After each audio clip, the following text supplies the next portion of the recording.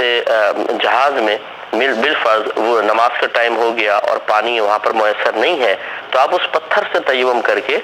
بیٹھے بیٹھے سیٹ پر نماز ادا کر سکتے ہیں۔ اگر کھڑے ہو کر پڑھنے دیا جائے، جیسے ایک مخصوص ایئر لائن کی جو خصوصاً حج کی پروازیں ہیں ان میں ایک جگہ پیچھے دی ہوتی ہے باقاعدہ، وہاں جا کے آدمی نماز ادا کر سکتا ہے، لیکن جو باہر کے ملکوں میں اکثر یورپ کنٹریز وغیرہ سے فلائٹس آتی ہیں اس میں یہ سہولت نہیں ہوتی ہے، تو اس میں اگر کھڑے ہو کر کہیں پڑھنے کی اجازت مل سکتی ہو بہت اچھی بات ہے، اور اگر وہاں کا اسٹاف منع کر رہا ہے کہ نہیں ہم اجازت نہیں دے سکتے ہیں، پرابلم ہو جائے گی، تو آپ بیٹھ کر تیمم کریں اور بیٹھ کر ہی نماز کو ادا کر لیں۔ اسی طریقے سے اگر کوئی بس میں سفر کر رہا ہے اور بڑی طویل سفر ہے، جیسے ہمارے پاکستان میں بعض اوقات 2-2 دن تک بسیں چلتی رہتی ہیں، اگرچہ لانگ روٹ پر جب جاتے ہیں تو روکتے ہیں بس والے نمازوں کے لیے، لیکن کبھی ایسا بھی ہوتا ہے کہ انسان بہت تھکا ہوتا ہے، سو رہا ہوتا ہے، اسٹاپ تو رکتی ہے، لوگ اتر جاتے ہیں، آدمی سوتا رہتا ہے، اور جب دوبارہ چل پڑتی ہے پھر آنکھ کھلتی ہے، کیونکہ میں نے بہت سفر کیے ہیں تبلیغ دین کے سلسلے میں، تو اس طرح ہمارے ساتھ بہت سارے معاملات ہو جایا کرتے تھے۔ ایسی صورت میں بہت بہتر یہ ہے کہ جب انسان کو پتہ ہے کہ میں نے ایسا لمبا سفر کرنا ہے تو وہ اپنے بیگ میں اسی طرح کوئی پتھر رکھ لے چکنا سا اپنے پاس، اور اب جیسے بس چل رہی ہے، وضو نہیں ہے تو اس پتھر سے تیمم کرے، اور چلتی بس میں جس طرح بس جا رہی ہے سیٹ پہ بیٹھے بیٹھے اشاروں سے نماز ادا کر لے۔ ہم لوگ نماز قضا کرنے میں بڑے ماہر ہیں، اور ہم کہتے ہیں کہ فوراً اپنے حسن زن قائم کر لیتے ہیں، اللہ تعالیٰ بڑا رحیم و کریم ہے، ہماری مجبوریاں جانتا ہے، قضا کر کے پھر گھر جا کے قضا پڑھ لیں گے۔ یہ غلط طریقہ ہے۔ جب تک انسان ادائیگی نماز پر قدرت رکھتا ہے اسے اس طرح کرنا ہوگا۔ اب جیسے باہر کے ملکوں میں بعض اوقات موٹر وے پہ انسان سفر کر رہا ہوتا ہے، اور سروسز وغیرہ ویسے تو وہاں پہ آ جاتی ہیں کہ سروسز پہ آدمی رک کر وضو وغیرہ کر سکتا ہے، لیکن بالفرض سروسز پہ آپ رکے بھی اور وہاں پر پانی کی صحیح سہولت نہیں ہے، گندگی ہے، ناپاکی ہے، یا اتنا کافی لانگ روٹ ہے اور ابھی سروسز درمیان میں نہیں آئیں گی اور نماز کا وقت نکل رہا ہے، تو ایسے صورت میں اپنے ساتھ ضرور آپ ایک پتھر اپنی گاڑی کے اندر ہی رکھ لیں، ڈگی میں رکھ لیں، کہیں پہ سیٹ کے نیچے رکھ لیں، تاکہ ایسے وقت میں وہ پتھر آپ چلتی گاڑی میں آرام سے، اگر آپ ڈرائیور نہ ہو تو چلتی گاڑی میں آپ آرام سے تیمم کریں، اور تیمم کرنے کے بعد بیٹھے بیٹھے نماز کو ادا کر سکتے ہیں۔